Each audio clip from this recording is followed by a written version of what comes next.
Hello, we're going to discuss gas laws. You should have done a lab already in class looking at the relationship of pressure, temperature, and volume.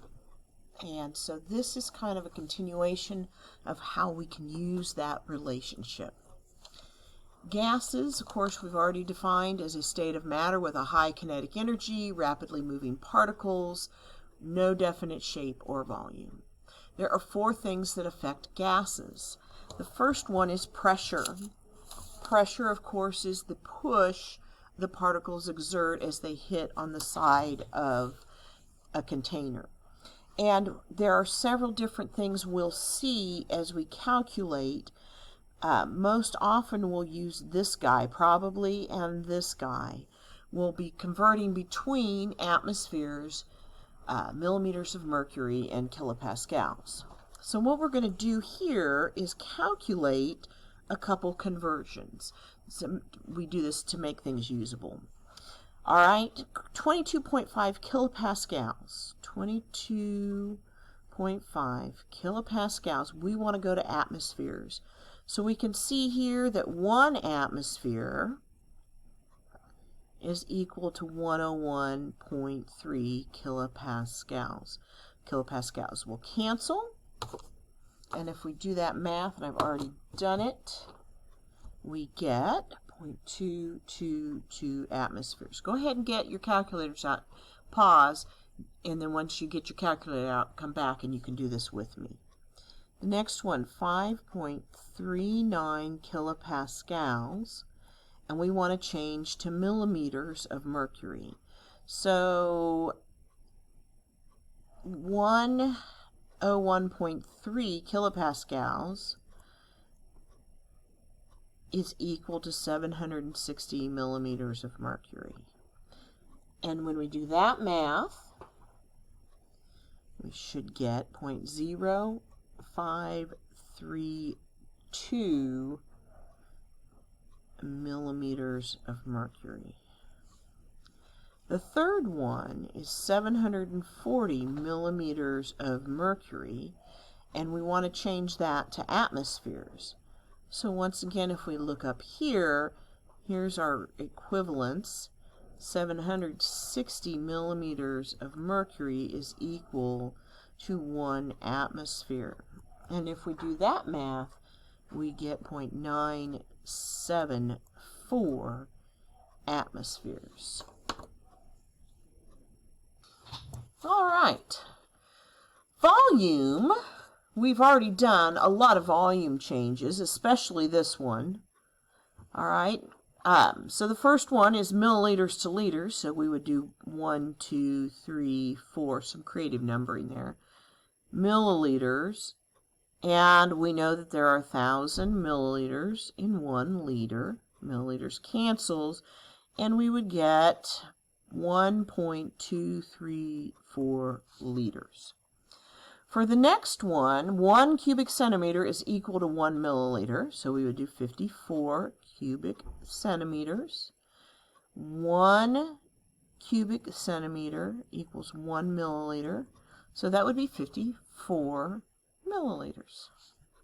The last one, 5 liters to cubic centimeters.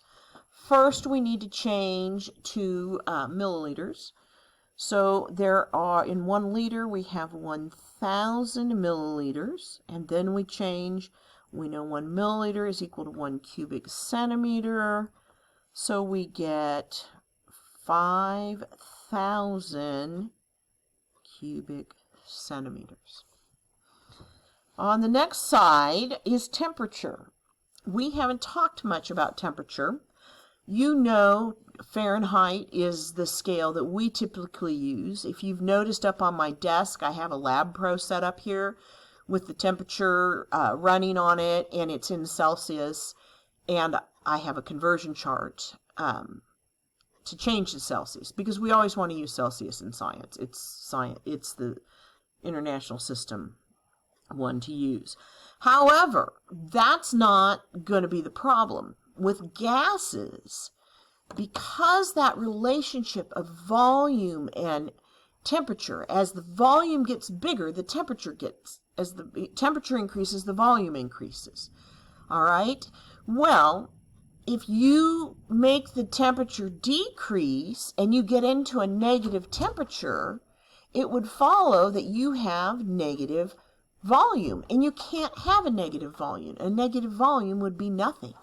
So we can't use negative numbers in science, in chemistry. We have to use Kelvin. Kelvin has no negative numbers. Kelvin starts at what we call absolute zero. Absolute zero is the temperature at which all molecular motion stops. 273 Kelvin is equal to 0 Celsius. So the way you convert Kelvin to Celsius is you take your Celsius and you add 273 to it. For instance, this first one, 27 Celsius, we're going to add 273, and that gives us 300 Kelvin. The next one, 350 Kelvin, we're going to subtract 273, and that gives us 77 Celsius. The last one, 100 Kelvin, we're going to subtract 273, and that gives us negative 173 degrees Celsius. Okay? So we are going to convert all Celsius to Kelvin. Now when we get to energy, we stay in Celsius. We don't have to convert to Kelvin because we're only looking at changes. But for gases, we have to do the Kelvin. All right, the last bit, if you remember when we talked earlier this week, we said that the number of particles can influence pressure. The more particles you put into something, the higher the pressure. So we need to remember how to figure out moles, because moles is numbers of particles. 1 mole is 6.02 times 10 to the 23rd particles. Don't forget that. So we have 558 grams of neon. That should not be NE Nebraska, but NE neon. The molar mass of neon is 20.179 grams in 1 mole. The mole map tells us to divide, and when we do that, we get 27.7 moles. Hopefully, you guys are calculating along and checking my calculations. 0.254 moles. Now we want to go to grams. To go from moles to grams, we multiply by the molar mass. Carbon dioxide has a molar mass of 44 grams in 1 mole, which gives us 11.2 grams. Finally, 5.67 moles of oxygen. Now this one's tricky. You have to multiply it by the molar mass, but oxygen, remember, there's 2 of them, so you have to multiply it by 32 grams in 1 mole. And I apparently didn't do my math right, because I got 0.177. I must have divided. So 5.67 times 32, we get 181.444. So we'll just say 181 grams. All right. Okay, so now we're going to use those conversions in some problems. During lab, we discovered that when we put the marshmallow peep into the vacuum, if we remove air from the vacuum, we lowered the pressure. And as we lowered the pressure, the peep got larger. That's an inverse relationship. Robert Boyle first explored this relationship with experiments with air, and he found that it was inverse. The way we express this, we say a constant is equal to volume times pressure. Well, I don't know about you guys, that doesn't make a whole lot of sense to me. But if you have a gas and you do something to it, the gas in the first state has to be equal to the gas in the second state, and that's what that constant is. So if you know the volume of something and its pressure, and you change one of those, the new volume times the new pressure, they should be equal. All right? So it's telling us the temperature is held constant. So we don't have any temperature in this. We have a 0.5 liter. So this is going to be volume 1. Is held constant while its pressure is increased from 800 millimeters to 1200 millimeters. 800 is going to be pressure 1. 1200 will be pressure 2. And our new volume will be volume 2. So now we just plug our numbers in. 0.500 liters is V1 times 800 millimeters of mercury is equal to V2 times 1200 millimeters of mercury. Okay, how do I solve for V? I'm going to have to divide both sides by 1200 millimeters of mercury. Millimeters cancels. Millimeters cancels. We'll have an answer in liters. All right. I have not done this math yet. 0.5 times 800 divided by 1200 gives us 0.333 liters. Okay, let's look at that. Our volume, our pressure went up. It went from 800 to 1200, and our volume went down. So that works. A gas occupies 30 milliliters, so this is going to be V1, and a pressure of 0.76 atmospheres. That'll be pressure 2. What will the new pressure be when the new volume is increased to 60 milliliters? All right, once again, 30 milliliters. Now, I don't have to change it to liters if I don't want to. All right, you can if you want to. 30 milliliters times 0.76 atmospheres is equal to pressure 2 times 60 milliliters. Once again, basic algebra. Milliliters cancels, and we get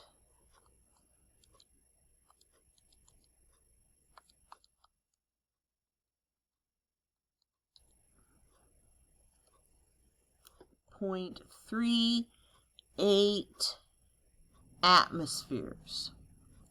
Okay? Third one, a gas has a volume of 3.04 liters and a pressure of 9.7 atmospheres. We're going to solve for the new volume, and the new pressure is going to be 1 atmosphere. So again, 3.04 liters times 9.7 atmospheres is equal to volume 2 times 1.0 atmospheres. Divide both sides by 1.0. Units cancel.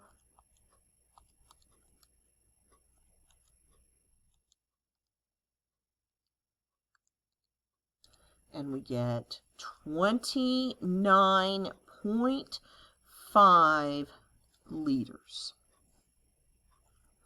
All right, so that is volume and pressure. Jacques Charles and Joseph Gay-Lussac worked together and looked at the relationship of temperature and volume. So this was looked at with the crushed cans. We had boiling water, so we had our cans filled with water vapor, and we suddenly turned those cans over, sealed them off, and they were put into cold water, and so the gas inside decreased, the space that the gas took up, and air pressure outside forced the can to get smushed. All right, so you had the gas particles were cooling off so rapidly, they came together and they cause the volume to come together, and we crunched the cans. All right. In this case, our constant says that volume and temperature vary directly. So as one goes up, the other goes up. In other words, if I have a gas at a volume of 1 and temperature at condition 1, and I change one of those, the other will change accordingly. So, again, I'm going to go through. Now, notice, what did I just get done telling you about Celsius? Celsius, we have to convert to Kelvin. So we have to add those two together. So that would be 290 Kelvin. So this is T1. This is V1. V2 is what we're solving for. And T2 is going to be 30 plus 273, which is going to be 303 Kelvin. So we plug that in. We have 3.04 liters, that's V1, divided by 290 Kelvin, that's T1.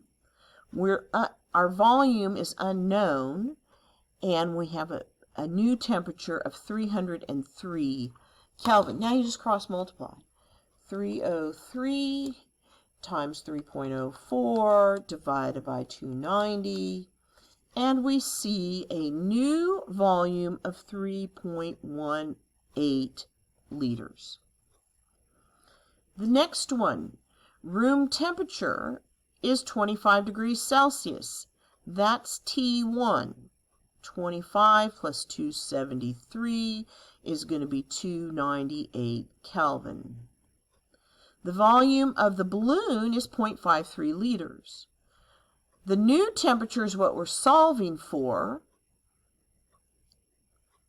and the new volume, actually that was the volume 1 there, this is volume 2, is going to be 0.20 liters. So we have 298 Kelvin from right here. Our balloon volume is 0.53 liters. We set that equal to 0.20 liters and temperature 2. 298 times 0.2 divided by 0.53, and we get a new temperature of 112.5 Kelvin. That's a big difference, isn't it? Check my math there. The third law we're going to talk about is Gay-Lussac's law, or Edmonton's law. This is the relationship of pressure and temperature. And again, they vary directly. As pressure goes up, temperature goes up. So pressure 1 divided by temperature 1 equals pressure 2 divided by temperature 2. All right. This was the third experiment you did, where you had the temperature strip inside the bell jar, and you removed air, so the pressure dropped. The temperature should also have dropped in there, unless you were holding it with your hot little hands, in which case you might have kept it heated up. All right. Once again, we just need to label things and plug it in. Here's P1, here's T1. We're solving for P2, and here's T2. So, P1 is 77.5 kilopascals. T1 is 16 plus 273, which is going to be 289. That is equal to the new pressure divided by 25 plus 273, which is 298. So, cross multiply, 298 times 77.5 divided by 289. And our new pressure is 79.9 kilopascals.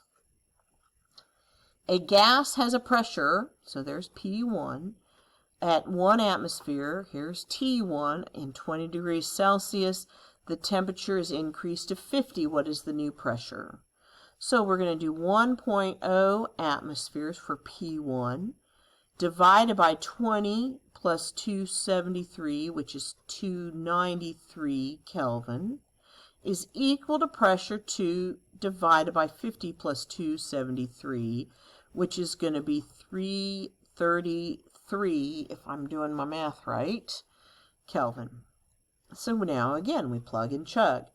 333 times 1 divided by 293 gives us 1.14 atmospheres. Our final is a balloon that has a pressure of 100 atmospheres, there's P1, and a temperature of 250 Kelvin, so we won't have to change it. We're solving for temperature 2, and we're given pressure 2.